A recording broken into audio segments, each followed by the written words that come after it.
Olá, alunos. Neste módulo nós vamos falar sobre a Lei Maria da Penha, a Lei 11.340 de 2006, especialmente a parte penal da Lei Maria da Penha.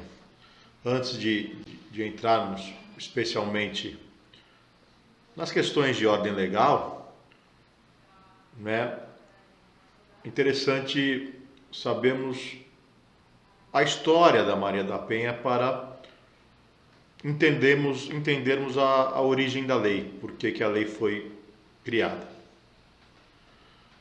Maria da Penha conheceu um colombiano chamado Marco Antônio Herédia Viveiros quando cursava mestrado na Faculdade de Ciências Farmacêuticas da Universidade de São Paulo em 1974. Em 1976, eles se casaram. Nasceu a primeira filha, Maria da Penha finalizou o seu mestrado e eles se mudaram para Fortaleza, onde nasceram as outras duas filhas do casal. Foi a partir desse momento, do nascimento da terceira filha, que a história mudou. As agressões começaram a acontecer quando ele conseguiu a cidadania brasileira e quando justamente o colombiano se estabilizou profissionalmente e economicamente aqui no Brasil. Agia sempre com intolerância, exaltava-se com facilidade e tinha comportamentos explosivos, não só com a sua esposa, Maria da Penha, mas também com as próprias filhas. O medo constante, a tensão diária e as atitudes violentas tornaram-se cada vez mais frequentes. Foi nessa última fase, também conhecida como lua de mel, quando o casal tem a esperança, quando a mulher tem a esperança de uma mudança real por parte do ex-marido, que o crime mais grave ocorreu. Foi no ano de 1983. Maria da Penha foi vítima de dupla tentativa de feminicídio por parte de Marco Antônio Herédia Viveiros, colombiano. Primeiro, Marco Antônio deu um tiro em suas costas enquanto ela dormia. Com o resultado dessa agressão, Maria da Penha ficou paraplégica.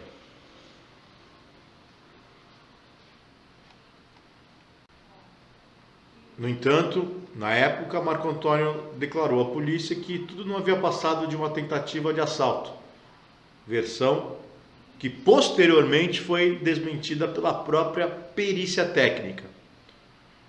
4 meses depois, quando Maria da Penha voltou para casa, após 2 cirurgias, internações e tratamentos, ele a manteve em cárcere privado durante 15 dias e tentou eletrocutá-la durante um banho.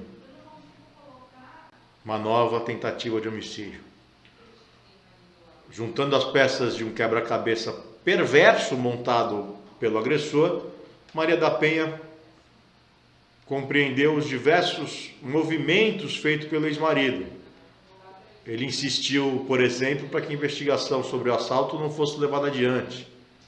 Fez com que ela assinasse uma procuração que o autorizava a agir em seu nome. Inventou uma história trágica sobre a perda do automóvel do casal. Tinha várias cópias de documentos autenticados de Maria da Penha e ainda foi descoberta a existência de uma amante naquela época. Cientes da grave situação, a família e os amigos de Maria da Penha conseguiram dar apoio jurídico a ela e providenciaram a sua saída de casa, sem que isso pudesse configurar abandono de lar, assim não haveria o risco de perder a guarda das crianças. O primeiro julgamento de Marco Antônio aconteceu somente em 1991, ou seja, 8 anos após o crime. O agressor foi condenado a 15 anos de reclusão em regime fechado, mas recorreu em liberdade.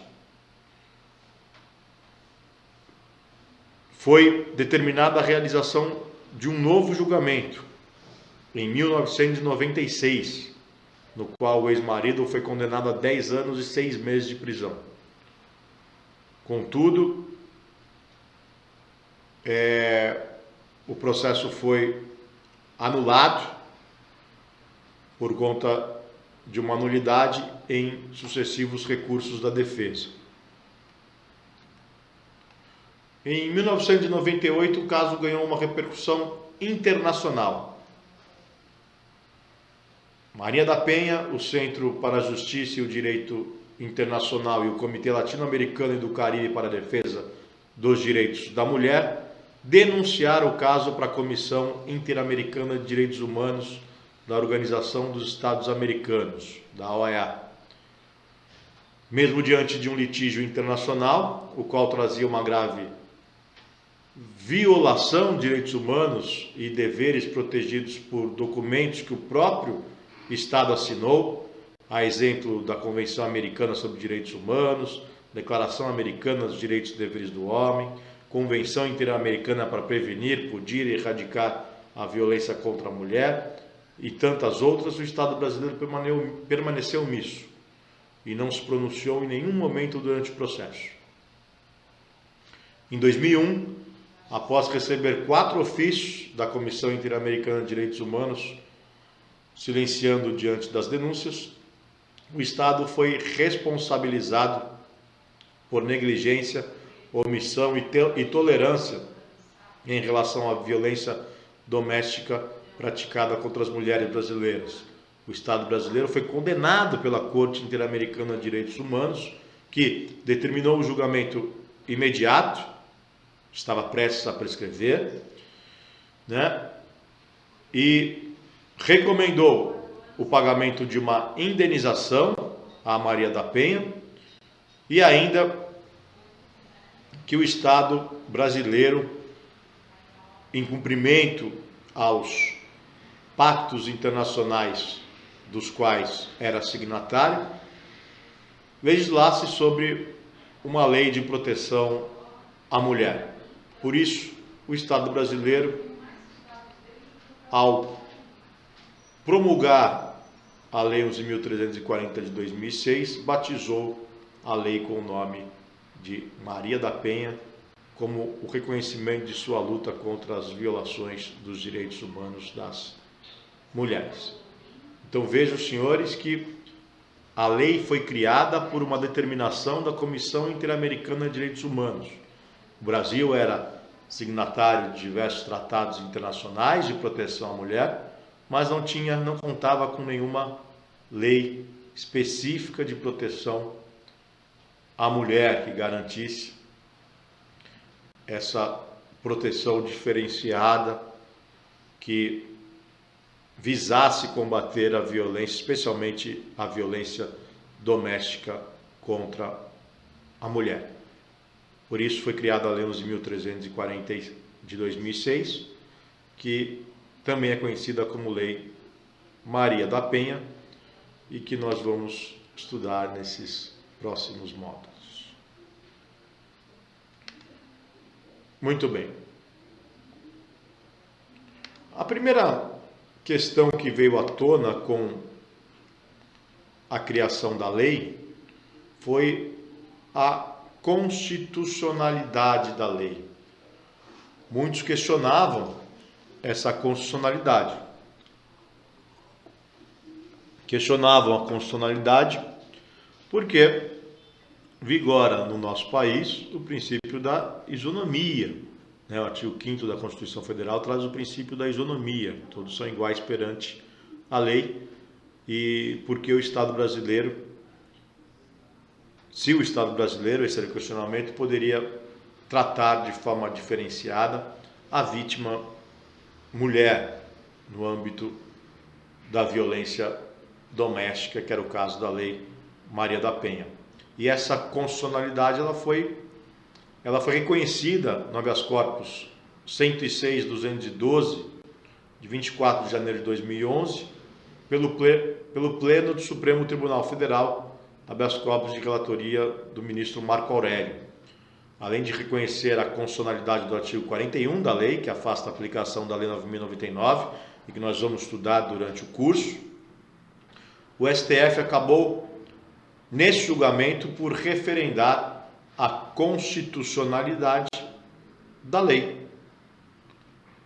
Tá? Isso com base no próprio artigo 226, parágrafo 8º da Constituição Federal, que traz a assistência à família, e também com base em tratados internacionais específicos do qual o Brasil é signatário.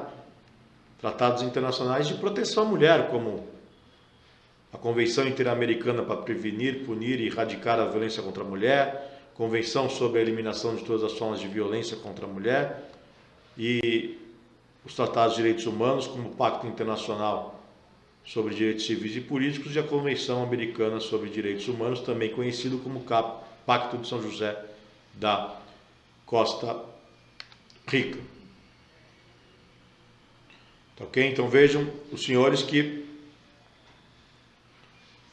no referido acordo, o Supremo Tribunal Federal dá ênfase justamente aos dispositivos constitucionais, artigo 98, inciso 1, e também artigo 226, parágrafo 8º, bem como aos pactos, tratados internacionais dos quais o Brasil é signatário, se referem tanto à proteção à mulher, como também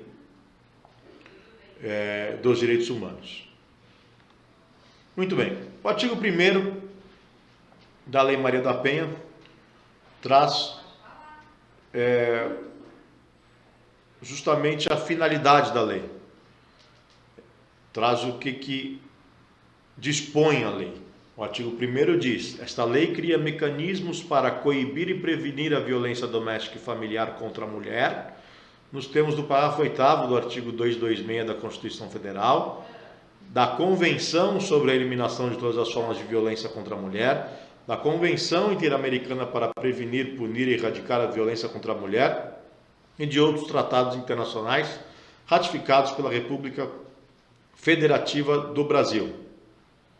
Dispõe sobre a criação dos juizados de violência doméstica e familiar contra a mulher e estabelece medidas de assistência e proteção às mulheres em situação de violência doméstica e familiar. Muito bem. Quais são os tratados internacionais de proteção à mulher? Aqueles que estão dispostos no artigo 1º, que nós falamos aqui há pouco. Convenção Interamericana para Prevenir, Punir e Erradicar a Violência contra a Mulher, Decreto 1973 de 96. Convenção sobre a Eliminação de Todas as Formas de Violência contra a Mulher, Decreto 4377 de 2002. Tratados internacionais de direitos humanos, Pacto Internacional sobre Direitos Civis e Políticos, Decreto 592 de 92, e Convenção Americana sobre Direitos Humanos, também conhecido como Pacto de São José da Costa Rica, Decreto 678 de 92. Vale salientar que os pactos dos quais o Brasil é signatário possuem força supralegal, possuem força constitucional. Ok? Muito bem.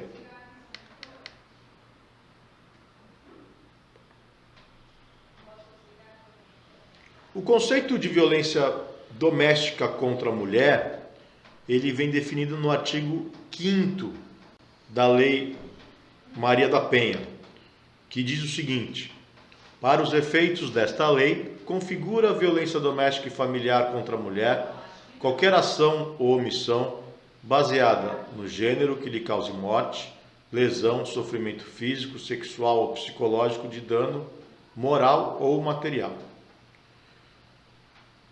Inciso 1.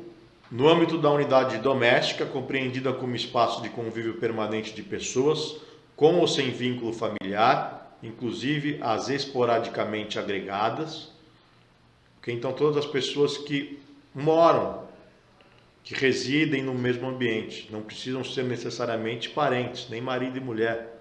Pode ser, por exemplo, uma empregada doméstica que convive diariamente, não é mesmo? No âmbito da família, compreendida como comunidade formada por indivíduos que são ou se consideram aparentados, unidos por laços naturais, por afinidade ou por vontade expressa. 3. Em qualquer relação íntima de afeto no qual o agressor conviva ou tenha convivido com a ofendida, independentemente de coabitação, a exemplo do namoro. Ok?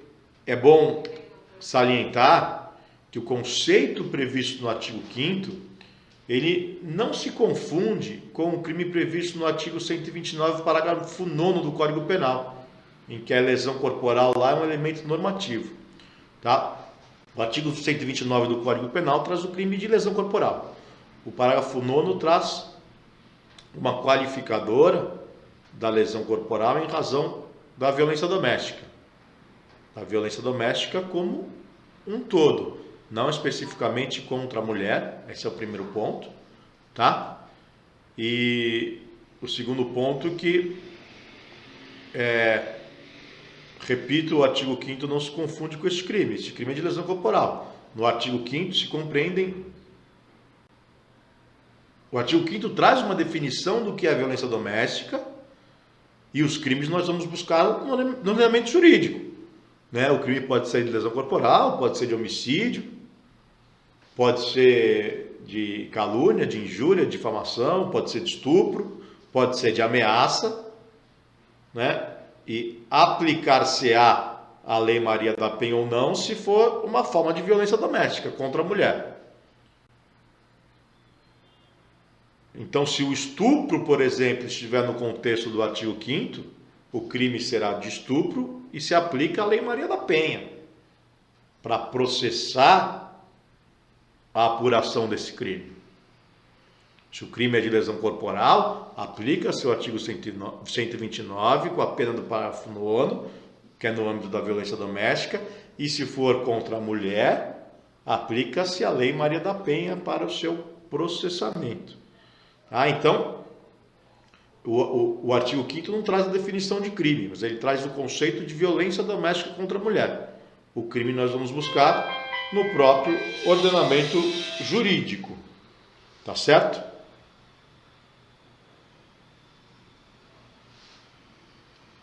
Muito bem. Então, o importante é aferir se o crime enquadra-se ou não no conceito de violência doméstica previsto nos artigos 5º a 7º da lei. Se o crime se enquadrar no conceito de violência doméstica, terá aplicação da lei em comento. Do contrário, ainda que seja contra a mulher, não terá incidência a presente lei. Então, vamos supor que a injúria, que seja cometido um crime de injúria, ou melhor, uma ameaça, uma ameaça, que é mais violenta. Uma ameaça no âmbito doméstico contra a mulher. Aplicar-se-á a Lei Maria da Penha. Agora, se essa ameaça não for no âmbito doméstico, ainda que seja contra a mulher, não se aplica a Lei Maria da Penha. Por exemplo, a ameaça no ambiente de trabalho. É uma ameaça contra a mulher, mas não se aplica às disposições da Lei Maria da Penha, porque não está dentro do conceito de violência doméstica. Certo? Então, ainda que seja contra a mulher, se não estiver dentro do conceito de violência doméstica, não terá incidência a presente lei. Por isso a importância do artigo 5º. Tá? E o parágrafo único dispõe que, sobre a igualdade, dispõe que as relações pessoais enunciadas nesse artigo independem de orientação sexual, ou seja, pode ser uma relação homossexual, da mesma forma aplicar-se-ia a Lei Maria da Penha. Tanto faz, pouco importa, né, a relação ser heterossexual, homossexual ou bissexual, aplicar-se a Lei Maria da Penha se for no âmbito da violência doméstica, no âmbito doméstico contra a mulher. Muito bem. Então, o artigo 5º traz o conceito de violência doméstica contra a mulher, tá? E a depender da forma como o crime é praticado, se o crime praticado, repetindo, for contra a mulher e dentro do conceito de violência doméstica, aplica-se a Lei Maria da Penha. Agora, ainda que o crime seja contra a mulher, se não for dentro do conceito da violência doméstica, não se aplicará a Lei Maria da Penha. Por outro lado, o artigo 7º traz formas de violência. Formas de violência doméstica e familiar contra a mulher. Enumera o seguinte, o artigo 7º. São formas de violência doméstica e familiar contra a mulher entre outras. Inciso 1. A violência física, entendida como qualquer conduta que ofenda sua integridade ou saúde corporal, né? Então, lesão corporal, vias de fato, homicídio, não é mesmo? A violência psicológica, entendida como qualquer conduta que lhe cause dano emocional e diminuição da autoestima, ou que lhe prejudique e perturbe o pleno desenvolvimento, ou que vise degradar ou controlar suas ações, comportamentos, crenças e decisões, mediante ameaça, constrangimento, humilhação, manipulação, isolamento, vigilância constante, perseguição contumaz, insulto, chantagem, violação de sua intimidade, ridicularização, exploração e limitação do direito de ir e vir, ou qualquer outro meio que lhe cause prejuízo à saúde psicológica e à autodeterminação. Veja bem, dentre essa forma de violência doméstica, pode sequer haver crime. Não é porque tem violência doméstica que tem crime. Se eventualmente a conduta não estiver tipificada na lei como crime, não há que se falar em crime. Princípio da legalidade. Mas mesmo assim aplica-se a Lei Maria da Penha, por exemplo, no âmbito civil, para conseguir uma separação, uma guarda de filhos, não é? Uma divisão de bens.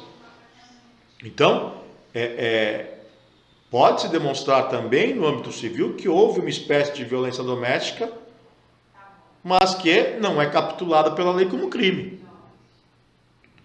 O artigo 7º não diz quais são os crimes. O artigo 7º traz as formas de violência. Algumas formas de violência são criminosas, como, por exemplo, a violência física. Aí ela é criminosa, seja vias de fato, que é uma contravenção penal, seja a ameaça, que é criminosa, seja a lesão corporal, seja o homicídio, né? Mas a violência psicológica pode não ser criminosa. O rebaixamento, muitas vezes, a humilhação, a degradação, muitas vezes não é capitulado daquela forma como crime. Ainda assim, se aplicará a Lei Maria da Penha no âmbito civil ou do juizado de violência contra a mulher, que decide não só questões penais, mas questões civis também. 3. A violência sexual, entendida como qualquer conduta que a constrange a presenciar, a manter ou a participar de relação sexual não desejada, mediante intimidação, ameaça, coação ou uso da força, que a induza a comercializar ou a utilizar de qualquer modo a sua sexualidade, que a impeça de usar qualquer método contraceptivo, ou que a force ao matrimônio, à gravidez, ao aborto ou à prostituição, mediante coação, chantagem, suborno ou manipulação, ou que limite ou anule o exercício de seus direitos sexuais e reprodutivos. Então nós temos aqui questões que podem configurar crime e outras que não. A exemplo do inciso 2, né, a violência sexual pode ser uma violência sexual criminosa, e aí responderá o acusado pelo crime praticado, por exemplo, estupro com a incidência da Lei Maria da Penha, né? Ou pode ser uma violência sexual conhecida, reconhecida como violência sexual nos termos da lei, mas que não seja criminosa. Nesse caso, é aplicada a Lei Maria da Penha para outros efeitos, para efeitos civis, por exemplo. A violência patrimonial, da mesma forma, entendida como qualquer conduta que configure retenção, subtração, destruição parcial ou total de seus objetos, instrumentos de trabalho, documentos pessoais, bens, valores e direitos ou recursos econômicos, incluindo os destinados a satisfazer suas necessidades. Da mesma forma, a violência patrimonial pode constituir crime ou não. Em constituído crime, responderá o agente pelo crime com a incidência da Maria da Penha. Não constituído crime, responderá civilmente com a incidência da Lei Maria da Penha. E a violência moral, entendida como qualquer conduta que configure calúnia, difamação ou injúria. As 3 hipóteses são hipóteses criminosas, hipóteses de crime. Nesse caso também incidirá a Lei Maria da Penha. Então, vejam, senhores, que o artigo 7º enumera, entre outras, as formas de violência doméstica contra a mulher. E, primeiro, ao fazer o uso da expressão entre outras, significa dizer que as formas de violência, embora amplas, elas não são taxativas, mas sim exemplificativas, podendo haver outras formas não previstas em lei. Pode ser reconhecida uma outra forma de violência contra a mulher não prevista em lei, mas ser uma forma de violência patrimonial, sexual, né, que não está ali taxativamente explícito. É uma forma de violência doméstica contra a mulher, né? No entanto, é aquilo que nós falamos. Essa extensão de violência não se aplica na hipótese de crime, uma vez que vigora entre nós o princípio da legalidade ou da taxatividade da lei penal, né? Artigo 5º, inciso 39 da Constituição Federal. Em suma, fora as hipóteses previstas no artigo 5º a 7º desta lei, o juiz não pode dizer que determinado crime foi praticado no âmbito de violência doméstica e familiar contra a mulher sob pena de ofensa ao princípio da legalidade, não é mesmo? Então, vejam bem, se não estiver dentro do conceito do artigo 5º e da forma do artigo 7º, não pode o magistrado dizer que é violência doméstica e familiar contra a mulher, porque não está no conceito de violência doméstica e familiar contra a mulher e nenhuma forma de violência contra a mulher. Agora, existem situações não criminosas que entram no conceito de violência doméstica. Por exemplo, a questão patrimonial. Muitas vezes, a questão patrimonial, a violência patrimonial não configura crime. A violência psicológica, muitas vezes, não configura crime. Mas incidirá a Lei Maria da Penha. Por quê? Porque é uma forma de violência doméstica contra a mulher. Então, primeiro, tem que estar dentro do conceito de violência doméstica previsto no artigo 5º e dentro da forma de violência doméstica previsto no artigo 7º. Se não tiver esse nexo causal, não há que se falar em incidência da Lei Maria da Penha. Então, não é que a Lei Maria da Penha protege a mulher em todos os casos, protege a mulher no âmbito doméstico e familiar. Tá? Pode ser praticado um crime contra a mulher onde não haja incidência da Lei Maria da Penha, porque não está dentro do conceito de violência doméstica e familiar. Muito bem. Os artigos 10, 11 e 12 trazem providências que devem ser tomadas de imediato pela autoridade policial em caso de constatação de violência doméstica. Repito, essa violência pode ser criminosa ou não, havendo a constatação, pelo menos as providências do artigo 10, 10A e artigo 11 da lei, a autoridade policial deve tomar. A do artigo 12 só se, além da violência doméstica, houver crime. Nós vamos entender já isso. O artigo 10 diz o seguinte: na hipótese da iminência ou da prática de violência doméstica e familiar contra a mulher, a autoridade policial que tomar conhecimento da ocorrência adotará de imediato as providências legais cabíveis. Aplique-se o disposto no caput deste artigo ao descumprimento de medida protetiva de urgência deferida. Então, vejo, senhores, que, havendo violência doméstica contra a mulher, na sua iminência, determina a lei, no artigo 10, que a autoridade policial que dela tiver ciência deverá tomar de imediato as providências legais cabíveis. Quais são?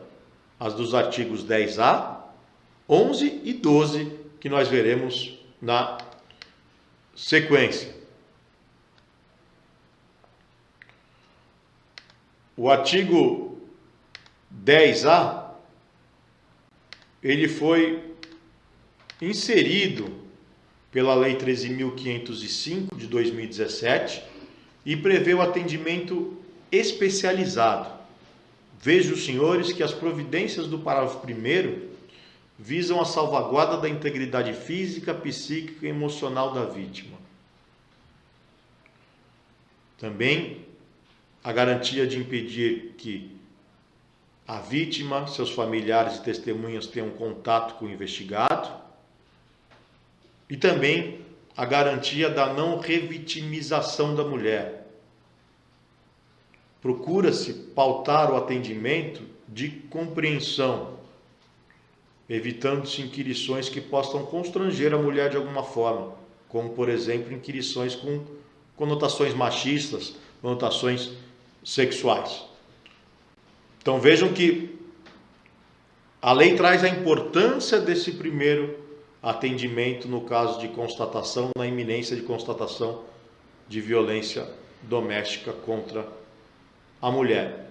E esse atendimento ele deve ser feito pela autoridade policial, sim, tá? Ainda que não haja crime, sob pena de prevaricar a autoridade policial que não tomar tais providências, ainda que não haja constatação de crime, porque a lei é multidisciplinar, tá? A autoridade policial corre o risco de responder ou de praticar o crime de prevaricação previsto no artigo 319 do Código Penal. Por outro lado, vejam, senhores, as providências do parágrafo 2º do artigo 10A, que referem-se ao procedimento a ser adotado, prevendo a inquirição da mulher em recinto adequado, a intermediação por profissional especializado, por exemplo, um assistente social, e também a gravação do depoimento por meio eletrônico. Então vejam, senhores, essas providências dos artigos 10A e 11,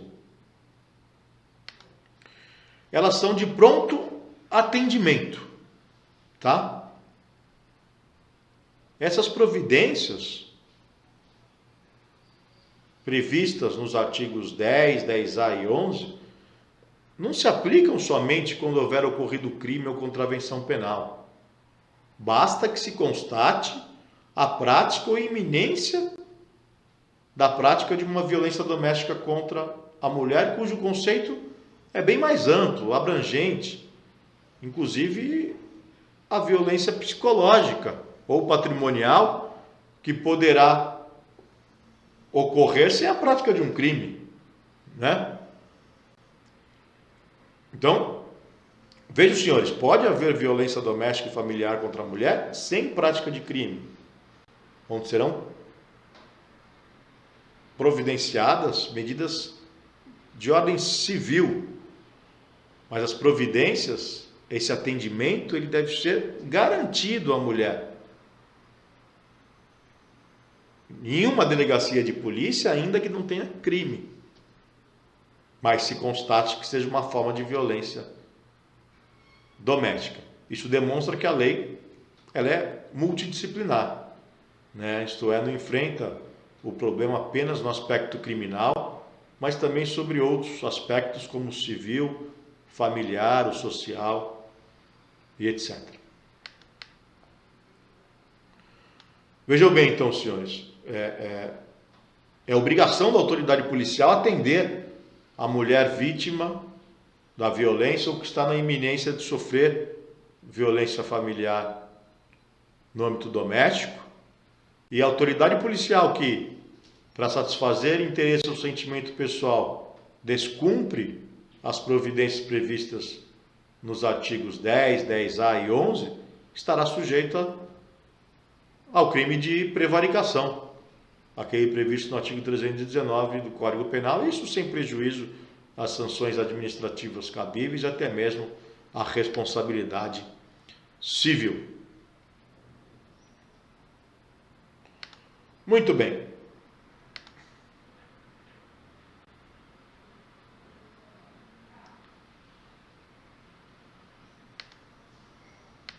O artigo 11 traz o seguinte: ainda providências que devem ser tomadas independente da prática de crime.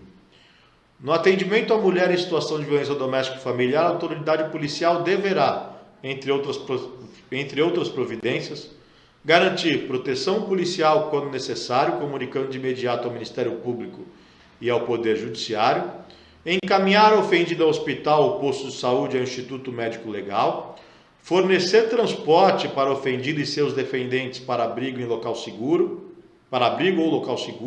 quando houver risco de vida, Se necessário, acompanhar a ofendida para assegurar a retirada de seus pertences do local da ocorrência ou do domicílio familiar.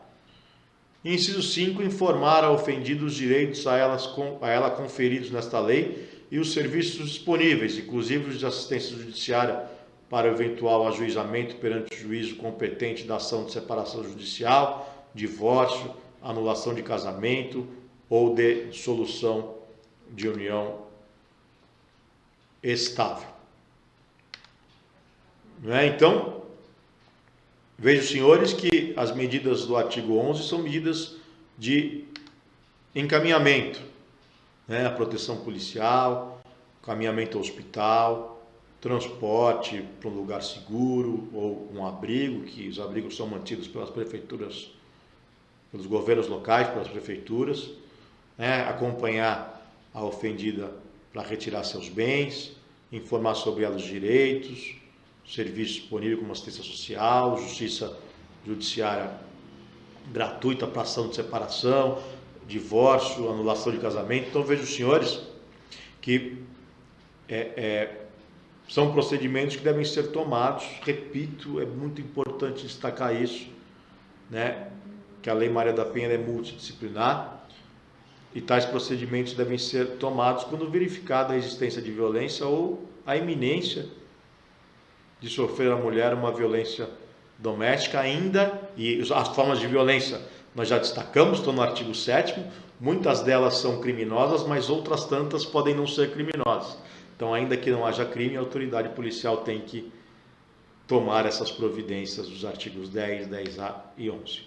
Então, enquanto as providências policiais previstas nos artigos 10 a 11 se aplicam a todos os casos de violência doméstica contra a mulher, as providências do artigo 12, que nós veremos em seguida, são típicas da persecução criminal, ou seja, somente se aplicam quando a violência doméstica caracterizar crime ou contravenção penal, conforme tipificação em lei.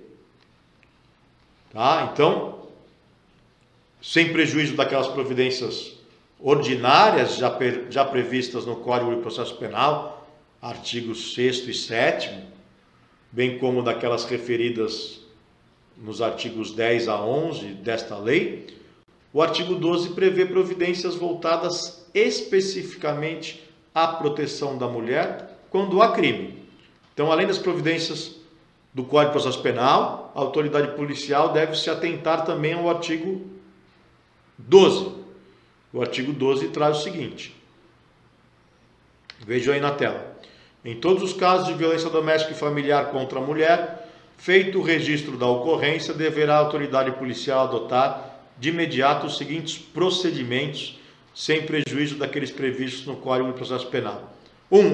Ouvir a ofendida, lavrar o boletim de ocorrência e tomar a representação a termo se apresentado, e a representação, evidentemente, dos crimes que dependem de representação, nos crimes de ação penal pública condicionada ou nos crimes de ação penal privada, onde a mulher deve, pelo menos, manifestar o desejo inicial para poder ser lavrado o boletim de ocorrência. Colher todas as provas que servirem para o esclarecimento do fato e de suas circunstâncias. Remeter no prazo de 48 horas expediente apartado ao juiz com o pedido da ofendida para concessão de medidas protetivas de urgência. Essa parte é importante, pessoal. Por quê? Essa é uma das diferenças da aplicabilidade da Lei Maria da Penha. Quando se aplica a Lei Maria da Penha, haverá incidência do artigo 12. Então, não só aquelas providências do Código de Processo Penal, a autoridade policial deve tomar, mas essas providências especiais. E dentre elas está a possibilidade da vítima requerer uma medida protetiva de urgência. Né? A vítima, mulher no ambiente doméstico, muitas vezes está em posição de vulnerabilidade. Ela precisa de uma proteção especial.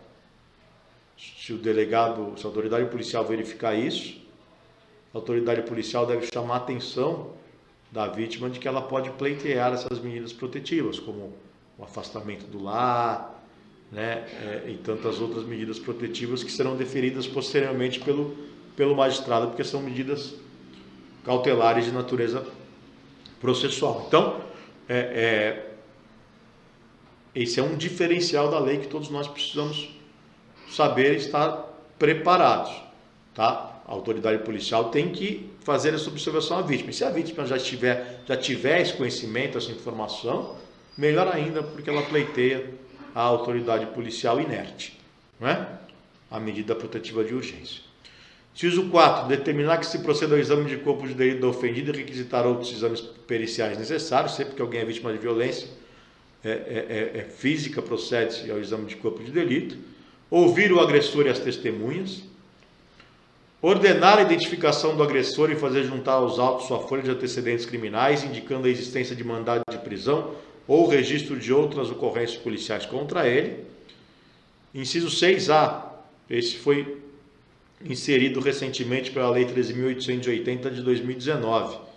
Verificar se o agressor possui registro de porte ou posse de arma de fogo e, na hipótese de existência, juntar aos autos essa informação, bem como notificar a ocorrência à instituição responsável pela concessão do registro ou da emissão do porte, nos termos da Lei 10.826 de 2003. Então, é importante a autoridade policial fazer esse registro, né? Pesquisar no Sistema Nacional de Armas se o investigado possui posse ou porte de arma, deixar isso consignado no processo, porque dentre as medidas de urgência que são requeridas lá no prazo de 48 horas, o magistrado pode decidir pela apreensão da arma, pela cassação provisória do porte, né? E as instituições responsáveis pelo registro e pela emissão de porte, né? Polícia Federal, Sinarme, essas também podem tomar providências administrativas para que seja cassado o porte de arma, tá? E inciso 7, remeter no prazo legal os autos do inquérito policial ao juiz e ao Ministério Público. Muito bem. Aí o parágrafo 1º do artigo 12 dispõe: o pedido da ofendida será tomado a termo pela autoridade policial e deverá conter qualificação da ofendida e do agressor, então precisa identificar ambos, evidentemente, nome e idade dos dependentes, que é justamente para dar suporte para a autoridade judiciária decretar uma medida protetiva, como afastamento do lar, por exemplo, inclusive das crianças, né, dos filhos. Descrição sucinta do fato das medidas protetivas solicitadas pela ofendida. Então, é feito isso a termo justamente para preparar a representação pela medida protetiva de urgência junto à autoridade judiciária, junto ao magistrado.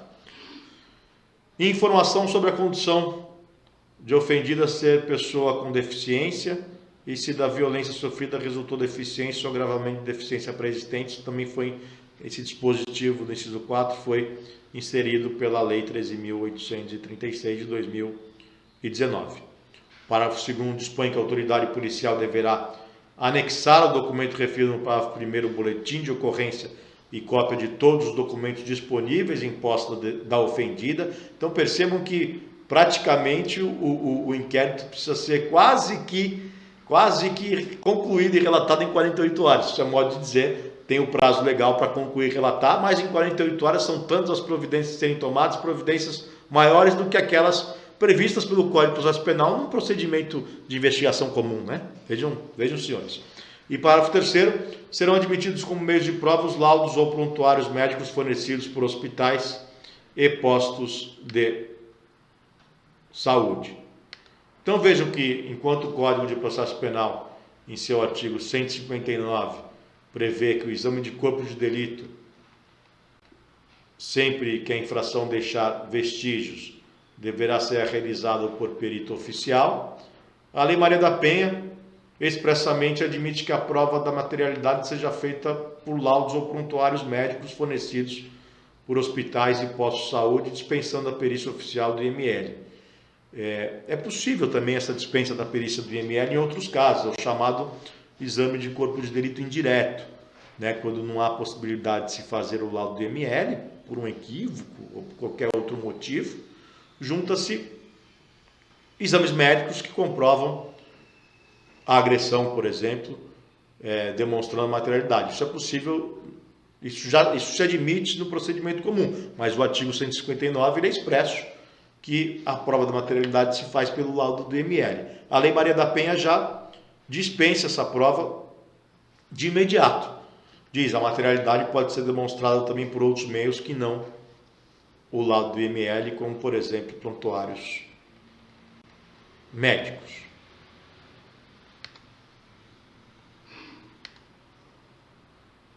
A Lei 13.827 de 2019 acrescentou o artigo 12C na Lei Maria da Penha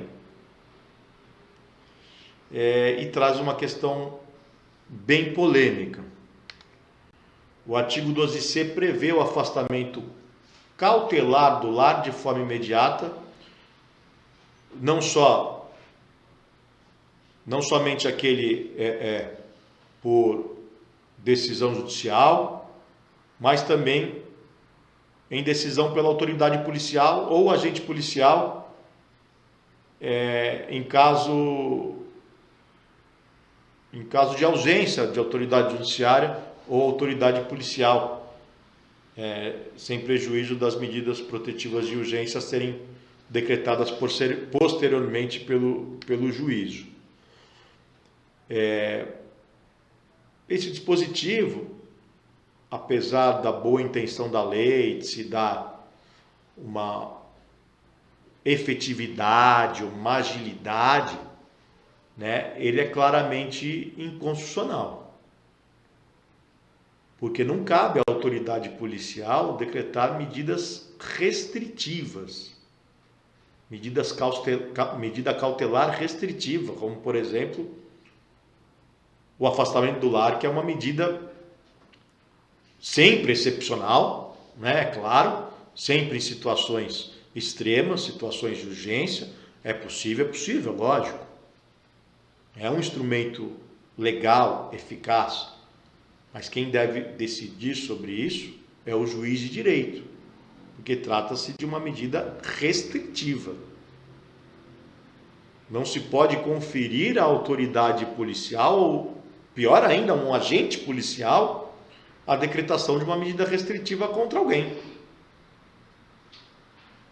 Não existe competência constitucional para isso. Então, esse dispositivo, a meu ver, é claramente inconstitucional e a sua inconstitucionalidade deve ser decretada em breve, ou pelo menos numa análise mais profunda do Supremo Tribunal Federal decidir sobre essa questão. O artigo 12C diz o seguinte: verificada a existência de risco atual ou iminente à vida ou à integridade física da mulher em situação de violência doméstica familiar ou de seus dependentes, o agressor será imediatamente afastado do lar, domicílio ou local de convivência com a ofendida, pela autoridade judicial. Muito bem. A autoridade judicial que afasta. A autoridade judicial que decreta a medida restritiva. É uma medida cautelar de natureza processual. 2, pelo delegado de polícia. Aí está a inconstitucionalidade. Quando o município não for sede de comarca, ou pelo policial, outra inconstitucionalidade, quando o município não for sede de comarca e não houver delegado disponível no momento da denúncia. Aí o parágrafo 1º diz: nas hipóteses dos incisos 2 e 3 do caput deste artigo, o juiz será comunicado no prazo máximo de 24 horas e decidirá, em igual prazo, sobre a manutenção ou a revogação da medida aplicada, devendo dar ciência ao Ministério Público concomitantemente. Parágrafo 2º. Nos casos de risco à integridade física da ofendida ou à efetividade da medida protetiva de urgência, não será concedida liberdade provisória ao preso. Então,